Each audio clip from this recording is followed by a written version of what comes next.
Hello student, मैं सुशील सैनी। आपका स्वागत है हमारे YouTube channel biology study point पर। आज हम पढ़ने वाले हैं प्लांट फिजियोलॉजी का एक अहम टॉपिक, फोटोसिंथेसिस। फोटोसिंथेसिस और प्लांट फिजियोलॉजी क्या होती है? प्लांट फिजियोलॉजी के अंदर हम प्लांट्स के अंदर पाए जाने वाले इंटरनल स्ट्रक्चर जो कैसे वर्क करती है उसके बारे में पढ़ेंगे। उसके अंदर आता है कि वाटर रिलेशन, वाटर की सप्लाई कैसे होती है, मिनरल्स की सप्लाई कैसे होती है, और फोटोसिंथेसिस के अंदर प्रोडक्ट्स का निर्माण कैसे होता है, उनकी सप्लाई कैसे होती है। उसके बाद आता है फोटो रेस्पिरेशन आता है। उसके अंदर क्या है कि यूटिलाइज कैसे किया जाता है उस फोटोसिंथेसिस से बने हुए प्रोडक्ट्स को, वो पढ़ेंगे रेस्पिरेशन में। और लास्ट में पढ़ेंगे मतलब फाइटो हार्मोन्स कैसे ग्रोथ करता है प्लांट, कैसे उसमें सप्लाई को कंट्रोल किया जाता है, वो पढ़ेंगे। हम पढ़ने वाले फोटोसिंथेसिस के बारे में। फोटोसिंथेसिस एक अहम टॉपिक होता है फिजियोलॉजी का। इसके अंदर क्या है कि जो प्लांट्स फूड बनाता है अपने लिए, अपने सर्वाइवल के लिए जो फूड बनाता है, उसके बारे में सब कुछ पढ़ेंगे। फोटोसिंथेसिस होता क्या है, फोटोसिंथेसिस कहाँ होता है, फोटोसिंथेसिस कैसे स्टार्ट किया जाता है, और ये इंपॉर्टेंट क्यों है प्लांट्स के लिए। आपने एनसीईआरटी पढ़ी होगी तो उसमें स्टार्टिंग में कहा हुआ है कि सारे के सारे जो लिविंग ऑर्गेनिज्म है वो डायरेक्टली या इनडायरेक्टली रूप से फोटोसिंथेसिस से बने हुए प्रोडक्ट्स पर डिपेंड करते हैं। तो हम कह सकते हैं कि जो आज हम जिंदा है, हम चल रहे हैं, वो सिर्फ और सिर्फ फोटोसिंथेसिस की देन है। फोटोसिंथेसिस क्या करता है, वो अपने लिए तो फूड बनाता है, उसके साथ साथ ही वो जो एनिमल्स है जो फूड नहीं बना सकते उनके लिए भी बनाता है। फोटोसिंथेसिस क्या होता है? फोटोसिंथेसिस में दो प्रकार की थ्योरम चलती है। एक तो होता है ओल्ड कॉन्सेप्ट और एक होता है न्यू कॉन्सेप्ट। ओल्ड कॉन्सेप्ट मतलब जो पहले लोग मानते थे कि ये होता है, जो पहले साइंटिस्ट समझते थे, उसके अंदर क्या है कि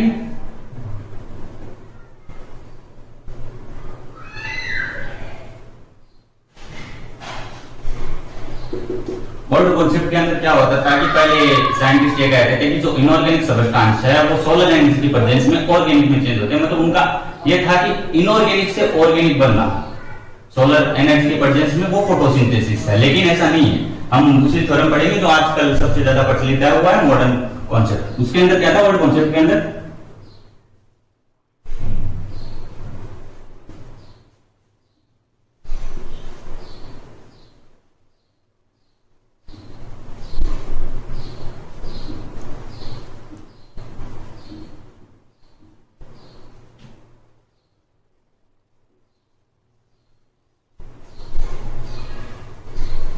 ये था इनऑर्गेनिक सब्सटेंस और ये था ऑर्गेनिक सब्सटेंस जो बना।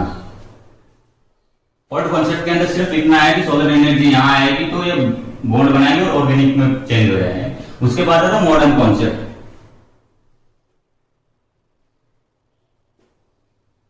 मॉडर्न कॉन्सेप्ट सबसे सर्वमान्य कॉन्सेप्ट है। इसके अंदर क्या होता है कि प्लांट्स के हरे पार्ट जो फोटोसिंथेसिस करते हैं, प्लांट्स के हरे पार्ट आने वाली सोलर एनर्जी को, मतलब कि लाइट एनर्जी को केमिकल एनर्जी के रूप में यूज करते हैं। क्योंकि इनऑर्गेनिक सब्सटेंस है वो ऑर्गेनिक में चेंज हो गए, वो हम ऐसे भी कर सकते हैं, जरूरी नहीं है। फोटोसिंथेसिस का मेन मोटिव ये है कि वो इनऑर्गेनिक जो सोलर एनर्जी है वो जो वेस्ट होने वाली है उसका यूटिलाइज करके अपने लिए एनर्जी बनाते हैं। उससे ही मॉडर्न कॉन्सेप्ट के अनुसार फोटोसिंथेसिस का मेन मोटिव माना जाता है। उसके अंदर क्या है,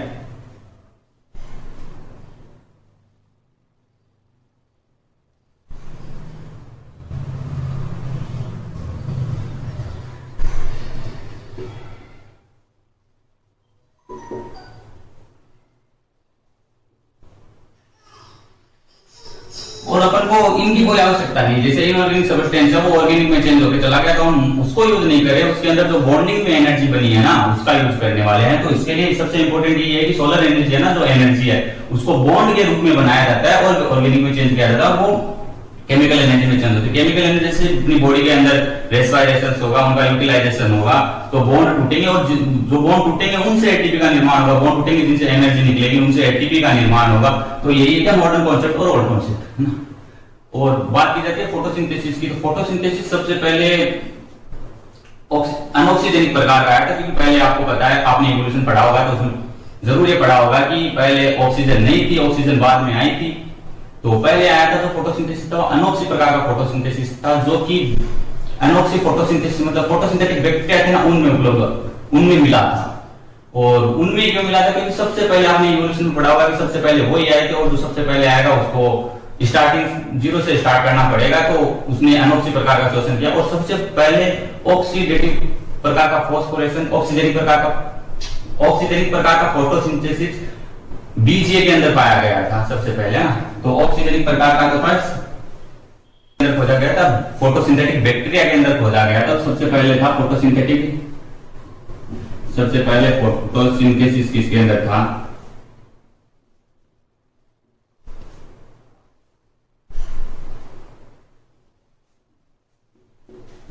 फोटोसिंथेटिक बैक्टीरिया के अंदर।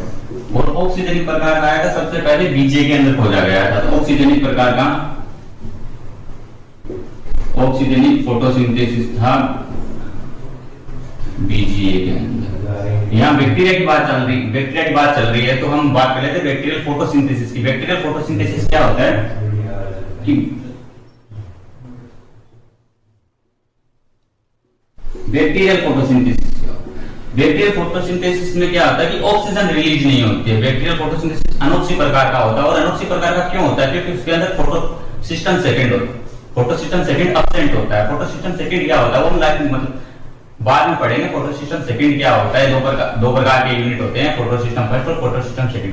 इसके अंदर क्या है कि फोटोसिस्टम सेकंड एब्सेंट होता है, और फोटोसिस्टम सेकंड वाटर का डिसोसिएशन, वाटर को ब्रेक डाउन करता है, उससे ऑक्सीजन रिलीज होती है। वो ऑक्सीजन यहाँ रिलीज नहीं होगी क्योंकि यहाँ फोटोसिस्टम सेकंड एब्सेंट होता है ना। तो यहाँ क्या है कि फोटोसिस्टम सेकंड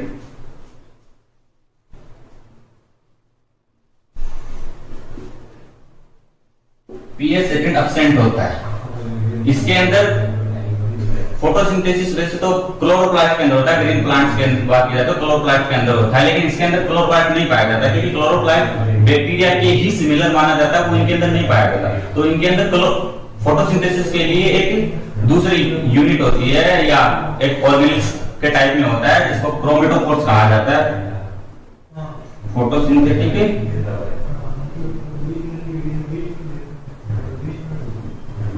फोटोसिंथेटिक साइट की बात की जाए तो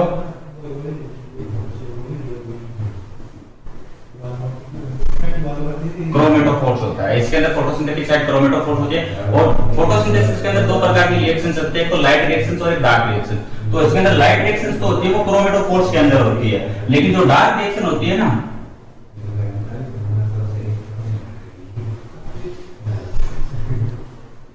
और जो लाइट रिएक्शन हो गई यहाँ, और एक दूसरी रिएक्शन होती है डार्क रिएक्शन।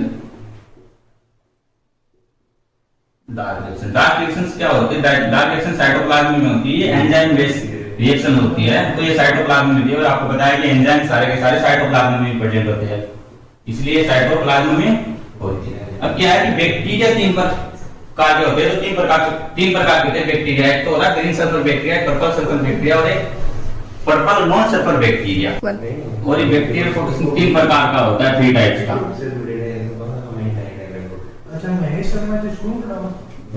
थ्री टाइप्स का होता है। ये ग्रीन सल्फर बैक्टीरिया होता है, ग्रीन सल्फर बैक्टीरिया। ये होता है क्लोरोबियम।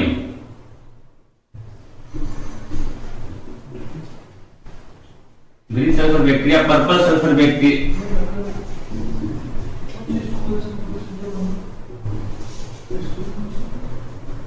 पर्पल सल्फर बैक्टीरिया होता है क्रोमेटियम।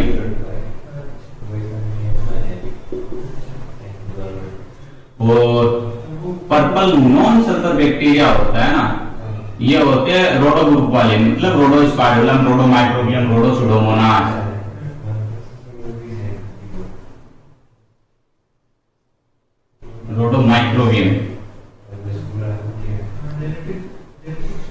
रोडोमाइक्रोबियम होता है। इनके अंदर क्या है कि हाइड्रोजन दाता के रूप में इसमें H2S होता है और इसमें भी H2S होता है। इसके अंदर आइसोप्रोपाइल एल्कोहल होता है, इसके अंदर आइसोप्रोपाइल एल्कोहल होता है।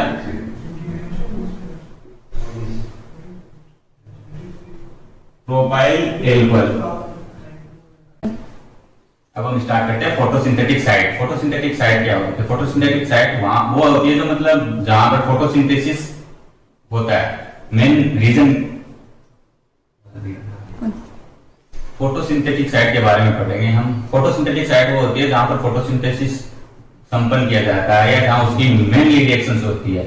और इसके बारे में हमने बैक्टीरिया में पढ़ा है कि फोटोसिंथेटिक साइट बैक्टीरिया में क्रोमेटोफोर होती है, क्रोमेटोफोर्स होते हैं जहां फोटोसिंथेसिस किया जाता है। और अब बात करेंगे प्लांट्स की या हायर प्लांट्स की, जिनके अंदर मेनली सबसे इंपॉर्टेंट है कि क्लोरोप्लास्ट क्या रहता है। क्लोरोप्लास्ट कहां पाया जाता है? ये लीफ के अंदर पाया जाता है। एनसीईआरटी में पढ़ेंगे आपको, वहां पर लिखा हुआ है कि फोटोसिंथेसिस सिर्फ हरी पत्तियों में नहीं होता है, कि वो प्लांट के किसी और भाग में भी हो सकता है। उसके लिए शर्त है कि उसमें क्लोरोप्लास्ट प्रेजेंट होना चाहिए। तो ये जरूरी नहीं है कि फोटोसिंथेसिस सिर्फ और सिर्फ लीफ में हो, वो ग्रीन पॉड में भी हो सकता है, ग्रीन स्टेम में हो सकता है, बड में हो सकता है, और ग्रीन फ्रूट्स होते हैं उनके अंदर फोटोसिंथेसिस होता है। तो उसके लिए आवश्यक नहीं है कि वो लीफ में ही हो, उसके लिए जिम्मेदार है कि क्लोरोप्लास्ट होना चाहिए। तो क्या है फोटोसिंथेसिस के लिए? फोटोसिंथेटिक साइट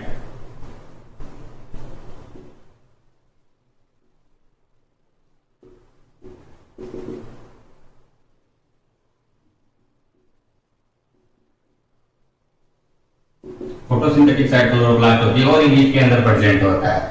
इसके बारे में पढ़ा आपने एनाटॉमी में, लीफ के बारे में पढ़ा होगा कि लीफ के अंदर दो प्रकार के टिश्यू सिस्टम प्रेजेंट होते हैं। ऊपर की ओर डाइपोड के अंदर ऊपर की ओर पेलिसेड टिश्यू होता है, नीचे स्पॉन्जिस पेरेन्काइमा होता है। ऊपर की ओर जो पेलिसेड टिश्यू होता है उसके अंदर क्लोरोप्लास्ट के नंबर ऑफ क्लोरोप्लास्ट बहुत ज्यादा होते हैं, क्योंकि वो ऊपर वाली सतह जो लाइट के डायरेक्ट कांटेक्ट में आती है ना, वहां पर ऐसा सिस्टम लगाया जाता है कि वाष्पोत्सर्जन, जो वाटर का लॉस है ना, वो कम से कम हो और भोजन का निर्माण अधिक से अधिक हो। तो वहां क्या होता है कि ऊपर तो क्यूटिकल की लेयर प्रेजेंट होती है, उससे वाटर का लॉस मिनिमम होता है और उसके अंदर अत्यधिक संख्या के अंदर क्लोरोप्लास्ट प्रेजेंट होते हैं, जिनसे कि फोटोसिंथेसिस अधिक से अधिक किया जा सकता है। अब लाइट फोटोसिंथेसिस का ओरिएंटेशन क्या, मतलब फोटोसिंथेसिस का ओरिएंटेशन नहीं, क्लोरोप्लास्ट का ओरिएंटेशन क्या होता है, ये लाइट पर डिपेंड करता है। अगर डार्क के अंदर बात करें तो लीफ के अंदर, डार्क के अंदर क्या होता है कि ये जैसे मेसोफिल सेल है, ये मेसोफिल सेल है, तो इसमें रैंडमली प्रेजेंट होते हैं क्लोरोप्लास्ट। ये रैंडमली प्रेजेंट होते हैं क्लोरोप्लास्ट, इसको एपोस्ट्रोपी कहा जाता है।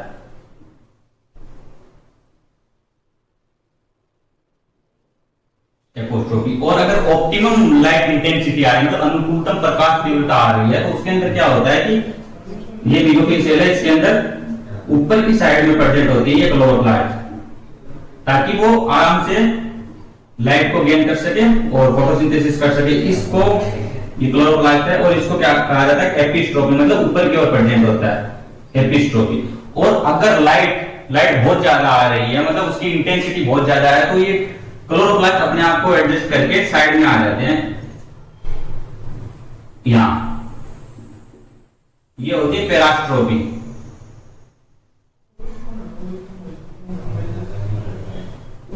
ये होती है पेरास्ट्रोपी। ये क्या होता है कि लाइट से कम क्षति होती है, क्योंकि क्लोरोप्लास्ट के अंदर क्लोरोफिल प्रेजेंट होता है और आपको पता है कि लाइट की इंटेंसिटी ज्यादा होगी तो क्लोरोफिल डैमेज हो सकता है। हालांकि नहीं होता है, उसके लिए बहुत सारे सिस्टम और भी काम करते हैं, लेकिन हो सकता है, इसीलिए ये उसको मेंटेन करने के लिए एपिस्ट्रोपी पेरास्ट्रोपी को शो करता है। अब हम स्टार्ट करेंगे chloroplast, structure of chloroplast. Structure of chloroplast के बारे में आपने ऑब्वियसली पढ़ा तो होगा, यहाँ तक 11th क्लास में हो। तो क्लोरोप्लास्ट क्या होता है कि उसके अंदर बाइलेयर मेम्ब्रेन होती है, आउटर मेम्ब्रेन और इनर मेम्ब्रेन। आउटर मेम्ब्रेन में पोरीन्स ज्यादा प्रेजेंट होते हैं, प्रोटीन्स कम प्रेजेंट होते हैं, इसीलिए पोरीन ज्यादा प्रेजेंट होंगे तो वो पारगम्य ज्यादा होगी। और इनर लेयर होती है ना, उसके अंदर पोरीन्स कम प्रेजेंट होते हैं और प्रोटीन ज्यादा प्रेजेंट होती है। पोरीन कम प्रेजेंट है मतलब वो बाहर वाली की तुलना में कम पारगम्य है। इनके बीच जो स्पेस होता है ना, वो पेरिप्लास्टिडियल स्पेस होता है। और अगर क्लोरोप्लास्ट के अंदर बात की जाए ना, क्लोरोप्लास्ट के अंदर एक डबल स्टैंडर्ड खुद का सर्कुलर डीएनए होता है, उसके बाद डबल स्टैंडर्ड सर्कुलर डीएनए होता है। 17S प्रकार का राइबोसोम है, जो ये दर्शाता है कि वो बैक्टीरिया के सेम है, बैक्टीरिया के जैसा है। 17S प्रकार का राइबोसोम प्रेजेंट होता है। इसके अंदर फैट ग्लोब्यूल प्रेजेंट होती है, फैट ग्लोब्यूल, फैट ड्रॉपलेट्स। अब जैसा कि डायग्राम में देख रहे हैं कि यहाँ एक ऐसा सिस्टम प्रेजेंट होता है,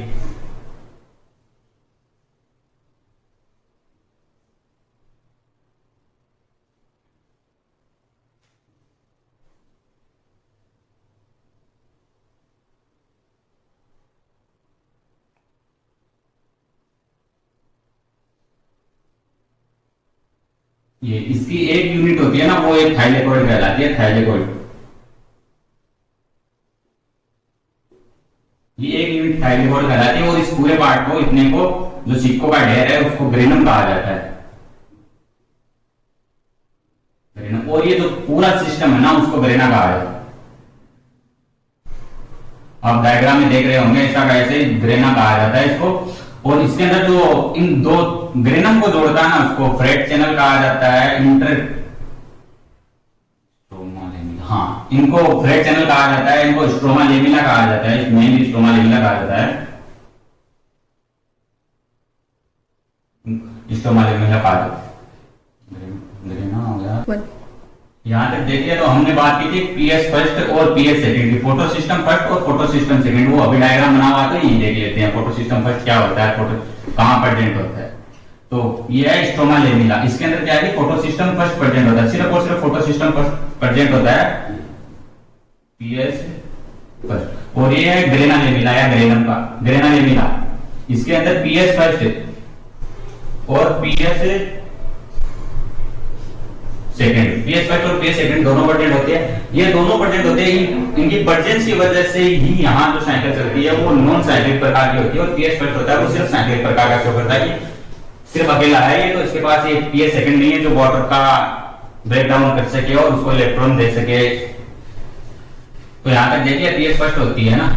और पीएस फर्स्ट अगर ये नॉन साइक्लिक प्रकार की है, अकेली चलती है, सिर्फ नहीं ये साइक्लिक प्रकार की है, अकेली चलती है, तो इसका मतलब ये है कि यहाँ पर सिर्फ और सिर्फ एक एटीपी का सिर्फ और सिर्फ एक एटीपी का निर्माण होता है। लेकिन यहाँ नॉन साइक्लिक प्रकार की होती है, तो यहाँ एक प्रोडक्ट नहीं बहुत सारे तीन प्रोडक्ट बनते हैं।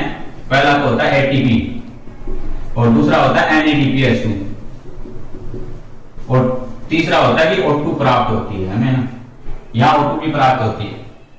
अब बात करेंगे इसके अंदर क्लोरोप्लास्ट के अंदर। क्लोरोप्लास्ट के अंदर दो प्रकार के सिस्टम काम करते हैं फोटोसिंथेसिस के लिए। एक तो होता है कि हम बात करेंगे क्लोरोप्लास्ट के अंदर। क्लोरोप्लास्ट के अंदर फोटोसिंथेसिस के लिए दो प्रकार के सिस्टम काम करते हैं। एक तो पहला होता है मेम्ब्रेन सिस्टम। मेम्ब्रेन सिस्टम वो होता है जो ग्रेना से रिलेटेड होता है, और दूसरा होता है non membrane system. Non membrane system वो होता है जो स्ट्रोमा से होता है, क्योंकि उसके अंदर मेम्ब्रेन का कोई इन्वॉल्वमेंट नहीं होता है। तो हम बात करेंगे पहले मेम्ब्रेन सिस्टम की।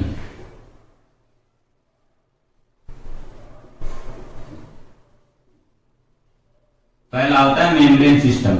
मेम्ब्रेन सिस्टम क्या होता है, ग्रेना से रिलेटेड होता है। तो वो ग्रेना का जो इंपॉर्टेंट पार्ट होता है वो थाइलेकोइड होता है। ग्रेना की यूनिट होती है जो थाइलेकोइड होती है। थाइलेकोइड के अंदर क्वांटोसोम प्रेजेंट होते हैं। क्वांटोसोम क्या है वो पढ़ेंगे हम। क्वांटोसोम प्रेजेंट होते हैं। क्वांटोसोम का नाम, क्वांटोसोम की खोज किसने की थी, पार्थ और हिगिंस ने की थी। और जो थाइलेकोइड है ना वो उसका मोस्ट इंपोर्टेंट पार्ट, सॉरी जो मेम्ब्रेनस सिस्टम होता है वो ग्रेना होती है। और ग्रेना का निर्माण क्लोरोप्लास्ट की इनर मेम्ब्रेन होती है ना उसके अंतर्वलन से होता है।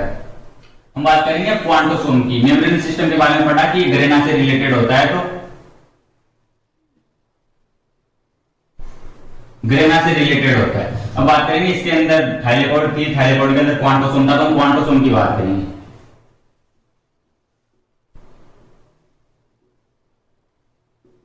क्वांटोसोम की खोज, क्वांटोसोम नाम इनको पार्थ और हिगिंस ने दिया था। और ये क्या है कि फोटोसिंथेटिक यूनिट से ग्रुप है, फोटोसिंथेटिक वर्णकों का ग्रुप है ये। क्वांटोसोम क्या, क्वांटोसोम की साइज की अगर बात की जाए ना, क्वांटोसोम की साइज होती है 180 into 160 angstrom, 160 angstrom. Quantosome thylakoid की झिल्ली में प्रेजेंट होते हैं, थाइलेकोइड में प्रेजेंट होते हैं क्वांटोसोम। और ये क्या है कि प्रकाश संश्लेषी वर्णकों का समूह है, ग्रुप है। इनकी खोज के आधार पर दो भागों में बांटा गया है, तो पीएस फर्स्ट और पीएस सेकंड। आपको बताया था पीएस फर्स्ट और पीएस सेकंड होता है थाइलेकोइड के अंदर। और मिटाना चाहिए, मिटाओ तो। क्वांटोसोम की साइज 180 into 160 एंगस्ट्रॉम होती है। ये क्या होती है, प्रकाश संश्लेषी वर्णकों का समूह है, वर्णकों का समूह है जिनको खोज के कर्मों के आधार पर दो भागों में बांटा गया वर्णकों का समूह है। वर्णकों का समूह है जिनको खोज के कर्म के आधार पर दो भागों में बांटा गया है, तो PS first and PS second है। पीएस फर्स्ट और पीएस सेकंड है। ये क्या, क्लोरोप्लास्ट के अंदर क्लोरोफिल होता है, वो थाइलेकोइड की झिल्ली के अंदर प्रेजेंट होता है। क्लोरोफिल प्रेजेंट होता है थाइलेकोइड झिल्ली के अंदर। हम बात करेंगे दूसरे सिस्टम की जो होता है स्ट्रोमा। स्ट्रोमा के अंदर प्रेजेंट होता है और नॉन मेम्ब्रेनस सिस्टम होता है।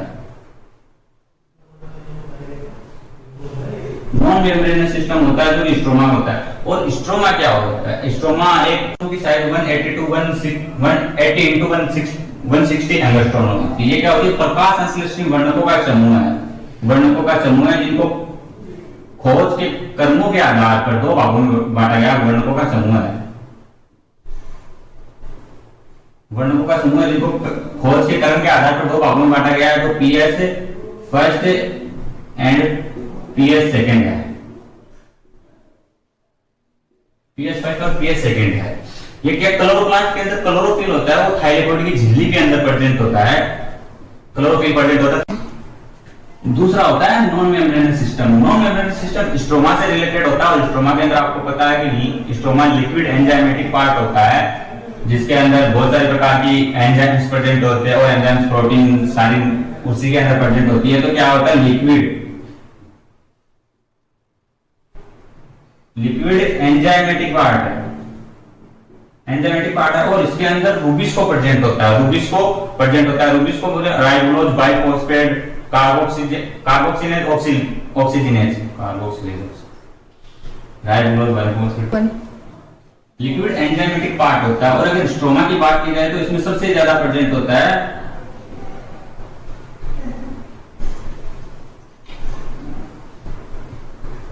इसके अंदर सबसे ज्यादा प्रेजेंट होता है सबसे ज्यादा रूबिस्को, जो लगभग स्ट्रोमा का 16% पार्ट बनाता है, 16% पार्ट बनाता है। रूबिस्को क्या होता है? रूबिस्को होता है राइबोलोज biphosphate carboxylase oxygenase carboxylase oxygenase होता है। ये एक और प्रकृति के अंदर सबसे ज्यादा पाई जाने वाली प्रोटीन्स वो भी रूबिस्को प्रोटीन होती है, क्योंकि आपको पता है एंजाइम्स है और वो सबसे ज्यादा है, यूनिवर्सल एंजाइम है रूबिस्को, तो उसके अंदर पाई जाने वाली प्रोटीन भी सबसे ज्यादा होगी। बस नॉन मेम्ब्रेनस सिस्टम होता है। Non membranes system dark reactions के लिए जिम्मेदार होता है। इसके अंदर डार्क रिएक्शंस कंप्लीट होती है, डार्क रिएक्शंस। और डार्क रिएक्शंस आपको पता है कि एक एंजाइमेटिक रिएक्शंस है, तो इसके अंदर नॉन मेम्ब्रेनस सिस्टम के अंदर इसको रिएक्शंस को कंप्लीट करने के लिए एंजाइम्स भी प्रेजेंट होते हैं और इसके अंदर मेनली शुगर सिंथेसिस और प्रोटीन सिंथेसिस के लिए जिम्मेदार एंजाइम्स प्रेजेंट होते हैं। और इसके अंदर आपको पता है कि एंजाइम्स प्रेजेंट है तो उनको एक्टिवेशन और इनहिबिशन के लिए मिनरल्स की आवश्यकता होगी, आयंस की आवश्यकता होगी। तो इसके अंदर बहुत सारे आयंस भी प्रेजेंट होते हैं जैसे iron, magnesium, ferrous, magnesium ion, chlorine ion, sodium ion, वो भी प्रेजेंट होते हैं। और ये नॉन मेम्ब्रेनस सिस्टम है, इसके अंदर डार्क रिएक्शंस होती है। और मेम्ब्रेनस सिस्टम है, इसके अंदर ये लाइट रिएक्शंस के लिए जिम्मेदार होता है,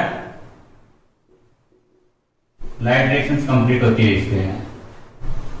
बस वो तो बोल हमने नॉन मेम्ब्रेनस सिस्टम के बारे में पढ़ा था। अब इस नॉन मेम्ब्रेनस सिस्टम मतलब कि स्ट्रोमा का कार्य, स्ट्रोमा में कार्य क्या होता है? पहला तो होता है कि एक CO2 का एसिमिलेशन होता है। CO2 का एसिमिलेशन मतलब CO2 को शुगर के रूप में चेंज किया जाता है और चेंज किया जाता है शुगर के रूप में CO2 को। और दूसरा होता है कि डार्क रिएक्शन फोटो रेस्पिरेशन में भी काम आता है। क्या है? Dark non membranes system photo respiration में भी काम आता है, फोटो रेस्पिरेशन में भी काम आता है, जो कि एक C3 साइकिल में चलता है फोटो रेस्पिरेशन। उसके बाद में बात करेंगे हम पढ़ेंगे क्लोरोप्लास्ट, माइटोकॉन्ड्रिया और बैक्टीरिया में similarity. Chloroplast, mitochondria and bacteria में सिमिलरिटी की बात करेंगे। इन तीनों के अंदर क्या होता है कि तीनों के अंदर जो बाहरी आवरण होता है, लेयर मेम्ब्रेन्स होती है, वो डबल लेयर मेम्ब्रेन्स के होते हैं, एक आउटर और एक इनर, तीनों के अंदर पाया जाता है। और तीनों के अंदर 79 प्रकार का राइबोसोम पाया जाता है और एक खुद का circular double standard circular DNA present होता है, खुद का होता है वो माइटोकॉन्ड्रिया। और क्लोरोप्लास्ट के अंदर वो बैक्टीरिया के जैसा होता है और इनके अंदर बाइनरी फिजन भी पाया जाता है, 79 राइबोसोम पाया जाता है, बाइनरी फिजन पाया जाता है। बस क्या कर। अब हम बात करेंगे फोटोसिंथेटिक पिगमेंट। फोटोसिंथेटिक पिगमेंट 3 प्रकार के होते हैं। फोटोसिंथेटिक पिगमेंट एक तो क्लोरोफिल होता है,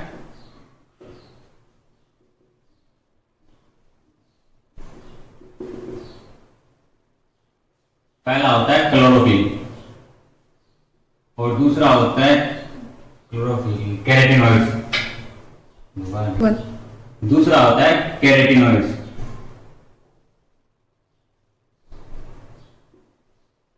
और तीसरा होता है फाइकोबिलिन्स।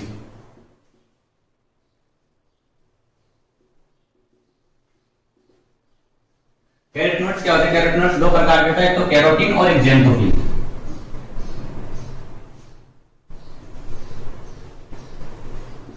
और एक होता है जेंथोफिल। कैरोटीन का फॉर्मूला होता है C40H56 और इसका होता है, इसके पास ऑक्सीजन ज्यादा होती है तो C40H56O2। फाइकोबिलिन्स क्या होते हैं? फाइकोबिलिन्स के दो प्रकार के होते हैं, आर फाइकोइरिथ्रिन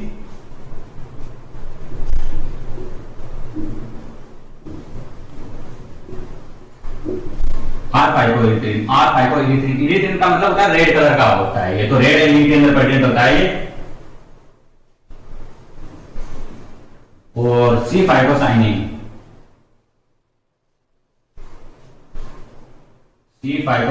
होता है, साइनिन का मतलब ब्लू कलर का होता है जो बीजीए के अंदर होता है।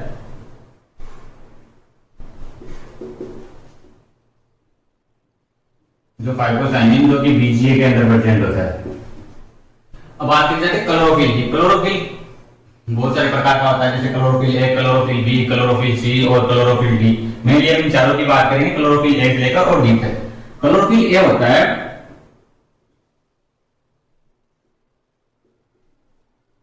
क्लोरोफिल एक यूनिवर्सल कलर पिगमेंट होता है, ये सभी में प्रेजेंट होता है, जो फोटोसिंथेसिस करते हैं उनमें सभी में प्रेजेंट होता है। यूनिवर्सल है तो इसका मतलब है कि सभी में प्रेजेंट है क्लोरोफिल ए। इसका फॉर्मूला होता है C55H72O5N4 और N। इसका फॉर्मूला। दूसरा होता है क्लोरोफिल बी, और तीसरा होता है क्लोरोफिल सी और चौथा होता है क्लोरोफिल डी। इसका फॉर्मूला होता है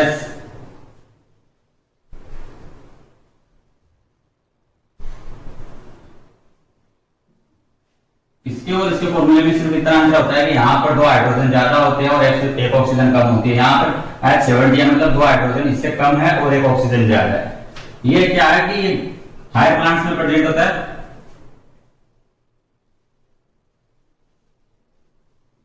हायर प्लांट्स में प्रेजेंट होता है, उसके साथ साथ ये ग्रीन एल्गी में प्रेजेंट होता है।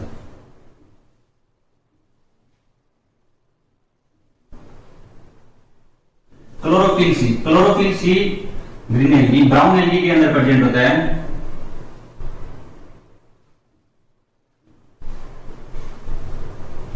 ब्राउन एल्गी में प्रेजेंट होता है, उसके साथ डायएटम में प्रेजेंट होता है, डायनोफ्लेगेलेट्स में प्रेजेंट होता है।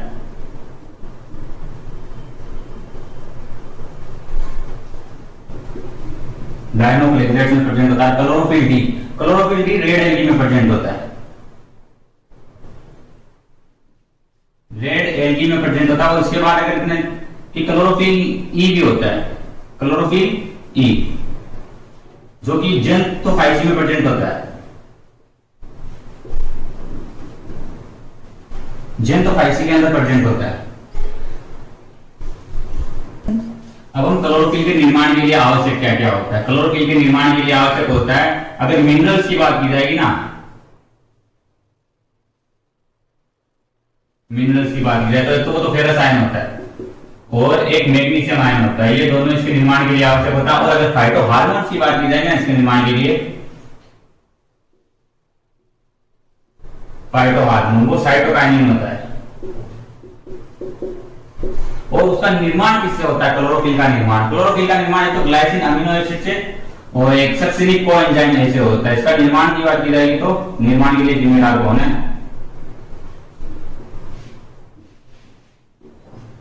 ग्लाइसिन एमिनो एसिड और सक्सिनिक कोएंजाइम ए, इसके निर्माण के लिए आवश्यक होता है। धन्यवाद। आज के लिए इतना काफी है और जो नेक्स्ट आज के लिए इतना ही काफी है, आगे का हम नेक्स्ट वीडियो में देखेंगे।